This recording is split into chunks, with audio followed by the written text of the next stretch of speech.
না না না, প্রথমে রেড রেড, প্রথমে রেড, প্রথমে এইটা, প্রথমে রেড। নমস্কার, কস্তুরী গৃহকোণে সবাইকে ওয়ার্ম ওয়েলকাম। যেটা দিয়ে আজ ভিডিও শুরু করলাম, এই জিনিসটা দেখলে খুব কম মানুষই আছে যাদের জিভে জল আসবে না। এই সাংঘাতিক গরমে রান্না করতে একটুও ইচ্ছে করছিল না, সেই জন্য কদিন ভালো করে রান্নাই করিনি। সাদামাটা কাজ চালানোর মতো টুকটাক রান্না করে খেয়েছি। আর সুরজিতের একটু স্পাইসি পছন্দ, একটু ভালো ভালো খাবার পছন্দ। ও কদিন ধরেই আমাকে পাগল করে দিচ্ছিল নতুন কিছু করতে হবে। তাই কাল রাতেই ভিজিয়ে রেখেছিলাম বিহুলি কলাই। তেঁতুলটা আগেই ভিজিয়ে রেখেছিলাম, আর ওই শিরাগুলো ভালো করে ছাড়িয়ে কাঁচটা বার করে ছেঁকে নিয়েছিলাম।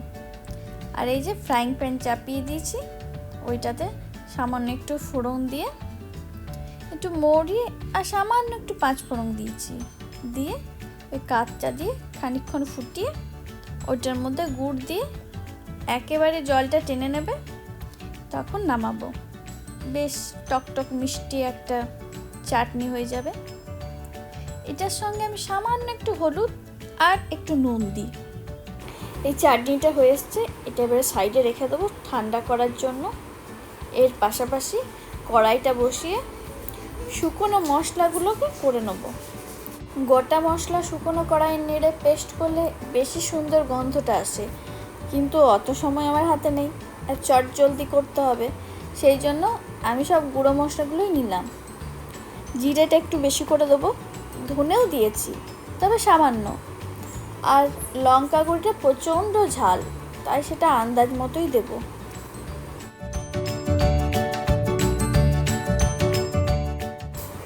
এখানে কয়েকটা লঙ্কা নিয়ে নিয়েছি। ওই যে ব্যাটারটা করেছি, ওই ব্যাটারে কয়েকটা লঙ্কা কুচি কুচি করে দেব, আর একটু আদা কুচি দেবো, একটু নুন। তো লঙ্কাটা সুরজিৎ বলল ও কেটে দেবে, কারণ আমি গুনকে সব সময় একটু মুখ পরিষ্কার করে দিই, ওর গায়ে হাত দিই, ওই জন্য ওর অসুবিধা হতে পারে। লঙ্কা কুচি আর আদা কুচিটা দিয়ে ভালো করে মিশিয়ে নেব।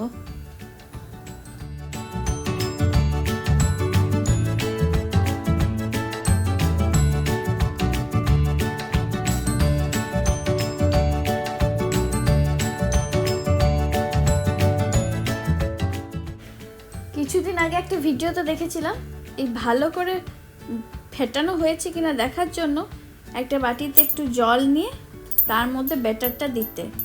যদি ওটা ভেসে ওঠে তাহলে মিশ্রণটা ভালোভাবে তৈরি হয়েছে। তো আমিও সেটা আজকে ট্রাই করে দেখলাম, আমারটা বেশ ভেসে ভেসে বেড়াচ্ছে। তেলটা প্রায় গরম হয়ে গেছে, এরপরে ফটাফট কয়েকটা ভেজে নিই। এই কয়েকটা আমাদের আজকের মতো করব, পুরোটা করতে পারবো না মনে হচ্ছে আজকে। তুলে তুলে যে জলটাতে রাখবো সেই জলটা একটু গরম করে নিয়েছি, আর তার সাথে একটু হিং আর 1 চামচ মতো নুন দিয়ে ভালো করে মিশিয়ে নিয়েছি। আর তার সাথে সাথে পাশেই দইটা রেডি করে নিচ্ছি।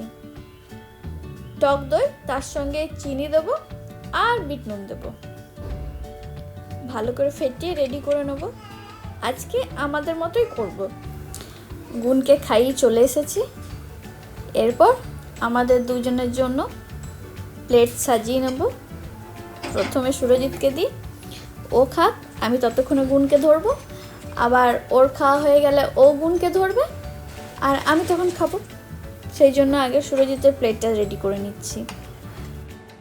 চলুন, ভিডিওটা আজ এই পর্যন্তই। সবাই ভালো থাকবেন, সবাইকে ভালো রাখবেন, আর ব্লগটি ভালো লেগে থাকলে লাইক করে শেয়ার করে দেবেন। টাটা। না, অরেঞ্জটা শেষে, প্রথমে রেড করো, বা বা বা বা বা বা বা, তারপরে ইয়েলো ইয়েলো ইয়েলো ইয়েলো, বা বা বা বা বা বা বা। আচ্ছা, তুমিই করবে। অরেঞ্জ, বাবা বাবা বাবা বাবা বা, তারপর গ্রিন, বাবা বাবা বাবা বাবা বাবা বা,